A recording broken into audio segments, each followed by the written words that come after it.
Good morning my dear student, I am Susmita Yadav. HTD point center में आप सभी का स्वागत करते हैं। आज हम आप लोगों को बताएंगे प्रेजेंट परफेक्ट टेंस, मेन इंट्रोगेटिव सेंटेंस। अब देखिए, इंट्रोगेटिव जो सेंटेंस होता है उसको हमने कितने भागों में बांटा है? दो भागों में बांटा है। एक होता है सिंपल इंट्रोगेटिव और एक होता है मेन इंट्रोगेटिव। तो सिंपल इंट्रोगेटिव हमने वीडियो के माध्यम से आप लोगों को बता दिया। आज हम आप लोगों की कंफ्यूजन मेन इंट्रोगेटिव पर अध्ययन करेंगे। देखिए, मेन इंट्रोगेटिव कैसे पहचानेंगे कि ये मेन इंट्रोगेटिव है? देखिए, कौन, कब, कहाँ, क्या, क्यों आदि शब्द वाक्य के बीच में आते हैं तथा वाक्य के अंत में क्वेश्चन मार्क लगा हो तो क्या होता है? तो यही पहचान होती है। पहले इसकी पहचान बता दी गई है। वाक्य के अंत में चुका है, चुकी है, चुके हैं आदि शब्द समूह आते हैं। आ है, ई है, ओ है, ऐसे ध्वनियां आती हैं या ऐसे वर्ड आते हैं और लास्ट में है, हूं, है आता है, तो उसे हम प्रेजेंट परफेक्ट टेंस कहते हैं। ठीक है, तो बस उसी में अगर वाक्य के बीच में कौन, कब, कहाँ, क्यों,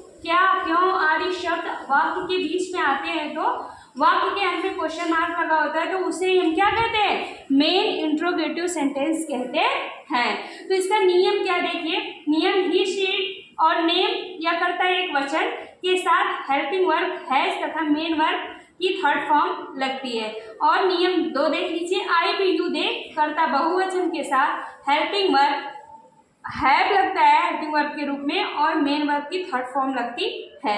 फिर उसके बाद आप स्ट्रक्चर देख लीजिए, इसका कैसे ट्रांसलेट बनाया जाएगा। सबसे पहले WH वर्ड, फिर has oblique have plus subject plus main verb third form plus object और प्लस अदर वर्ड। ठीक है, ये तो इसका स्ट्रक्चर हो गया, रूल हो गया। ठीक है, अब ऐसे आप पहचान जाओगे कि ये मेन इंट्रोगेटिव है। कैसे पहचान जाओगे? वाक्य के बीच में आएगा। जैसे देखो, वह क्यों पढ़ चुका है, वह क्यों पढ़ चुका है। अब देखो, वाक्य के बीच में क्या आ गया? क्यों शब्द आ गया। जब वाक्य के बीच में क्यों शब्द आ गया तो सबसे पहले हम देखेंगे कि ये हमारा क्यों शब्द है, पीछे क्वेश्चन मार्क है, चुका है, चुकी है, इसका मतलब प्रेजेंट का परफेक्ट टेंस है। तो इसका ट्रांसलेट बनाते समय स्ट्रक्चर देखो, इसमें क्या बोल रहा है? सबसे पहले WH वर्ड। तो WH वर्ड क्या होता है? ये जो क्वेश्चन वर्ड होता है। तो क्यों की अंग्रेजी होती है व्हाई। अब देखो, इसको WH वर्ड क्यों कहते हैं? इसलिए कहते हैं कि कौन, कब, कहाँ, क्या, क्यों, सबके स्टार्टिंग में WH आ जाता है। ठीक है, सबके वर्ड की स्टार्टिंग होती है तो WH आ जाता है। इसलिए इसे मेन इंट्रोगेटिव को छोड़कर WH टाइप इंट्रोगेटिव सेंटेंस भी कहते हैं। तो सबसे पहले हमने लगाया व्हाई।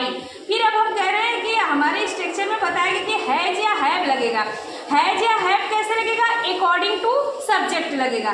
तो अकॉर्डिंग टू सब्जेक्ट में मेरा सब्जेक्ट क्या है? वह है। जब सब्जेक्ट हमारा वह है तो वह की अंग्रेजी होती है ही, और ही के साथ क्या लगता है? यहाँ पे आ जाते हैं तुरंत नियम 1 में, ही, सी, इट, नेम या कर्ता एक वचन के साथ हेल्पिंग वर्ब के रूप में क्या लगता है? हैज लगता है। तो यहाँ पर अब हम क्या लगाएंगे? हैज लगाएंगे। Why has. अब इसके तुरंत बाद बोला गया है कि सब्जेक्ट, और सब्जेक्ट आपका होता क्या है? वही जो कार्य करने वाला होता है, कर्ता। तो यहाँ पे अब ये हमारा है कर्ता क्या है? वह पढ़ चुका है। कौन पढ़ चुका है? वह। तो इसको हमें यहाँ पे लिखना होगा। ठीक है, व्हाई हैज ही। अब इसके बाद स्ट्रक्चर में देखो क्या बोला गया है? Main verb third form. ठीक है, मेन वर्ब मतलब मुख्य क्रिया की तीसरी अवस्था लिखनी है। जब मुख्य क्रिया की तीसरी अवस्था लिखनी है तो इसमें कार्य क्या हो रहा है? वह क्यों पढ़ चुका है। इसमें कौन सा कार्य हुआ है? पढ़ने का कार्य हुआ है। तो जब पढ़ने का कार्य हुआ है तो व्हाई हैज ही। अब हम करेंगे रीड, READ। अब आप बोलोगे मैम ये तो मेन वर्ब थर्ड फॉर्म लिखनी है। तो मेन वर्ब थर्ड फॉर्म लिखनी है लेकिन रीड की कोई फॉर्म चेंज नहीं होती है। रीड का रीड ही होता है। ठीक है, तो ये ट्रांसलेट क्या हुआ? Why has he read. अब इसके बाद क्या हो जाएगा? यहाँ पे क्वेश्चन मार्क हम लगा देंगे, क्योंकि अगर हम क्वेश्चन मार्क नहीं लगाएंगे हमारा ये सेंटेंस क्या हो जाएगा? गलत हो जाएगा। फॉर एग्जाम्पल एक हम और लेते हैं। एक तो हमने लिया किससे? ही, सी, इट करता एक वचन से। अब दूसरा ट्रांसलेट बना देते हैं आई, वी, यू दे करता बहुवचन से। ठीक है, मैं अपना पाठ याद कर चुका हूँ, मैं अपना पाठ याद कर चुका हूँ। तो इसका जब हम मेन इंट्रोगेटिव बनाएंगे तो कह देंगे मैं अपना पाठ, यहाँ पे लगा देंगे क्यों, या मैं अपना पाठ क्यों, मैं अपना पाठ क्यों याद कर चुका हूँ। तो यहाँ पे क्वेश्चन मार्क लगाइए, यहाँ पे क्यों आ गया। तो आप देखोगे चुका है, चुकी आ गया, यहाँ पे क्यों आ गया है, क्यों वर्ड आ गया है। तो अब क्यों की अंग्रेजी क्या होती है, वाई होती है।